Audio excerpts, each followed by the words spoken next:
এই শ্রীরাম গিয়ে সুবলকে বলছো ভাই ও শ্রীরামে শ্রীরাম সুবনে নিকটে যাইয়া শ্রীরামে সুবনে নিকটে যাইয়া শোনো ও সুবল ভাইয়া শোনো সুবল ভাইয়া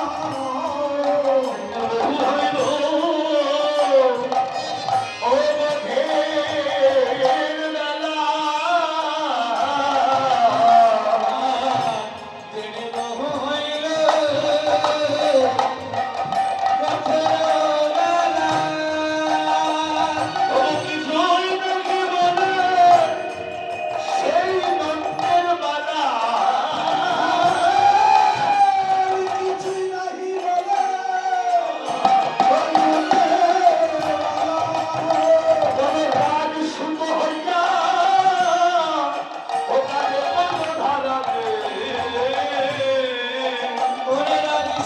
হইল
চরণে দাসখত লিখে দিয়েছি না সে তার পিতৃধন নিয়ে মাঠে যাবে, আমরা আমাদের পিতৃধন নিয়ে মাঠে যাব।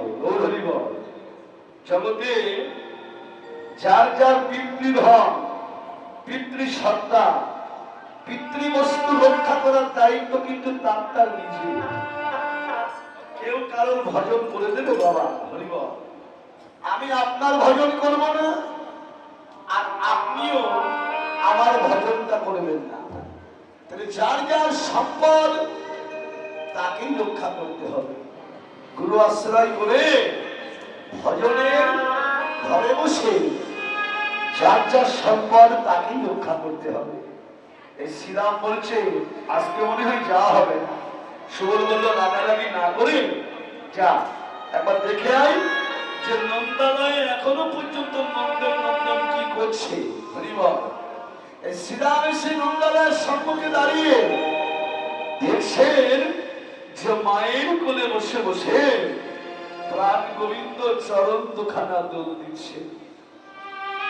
বৈষ্ণব শরণ দিয়ে বললেন ও শ্রীরাম ভালো করে চেয়ে দেখো বড় ভাগ্যবতী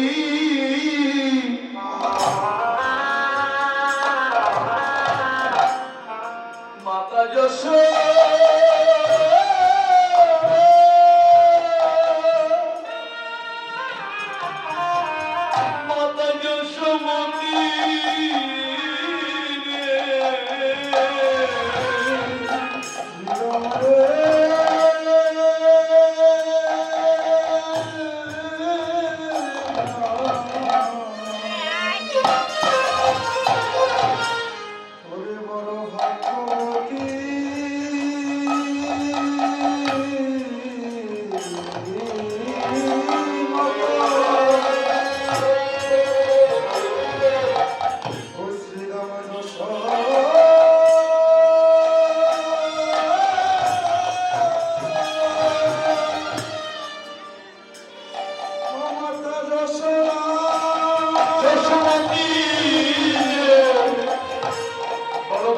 ভাগ্যবতী না বাবা, যার ইশারা ছাড়া গাছের একটা পাতা পর্যন্ত নড়ে না, যার ইশারায় জগৎ নাচে, সেই ধনকে করে করে নিয়ে মা দৌড় দিচ্ছে।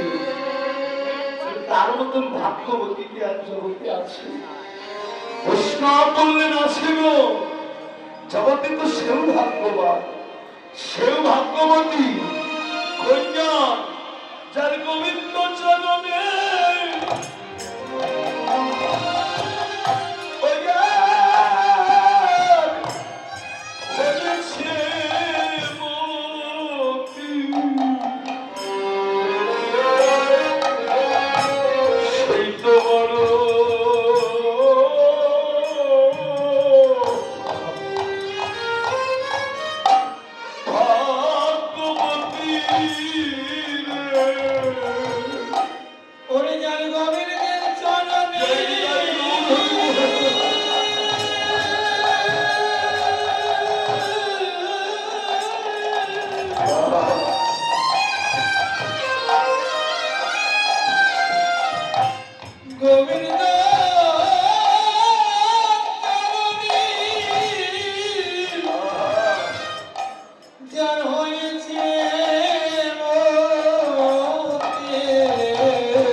জগতে সেই তো বড়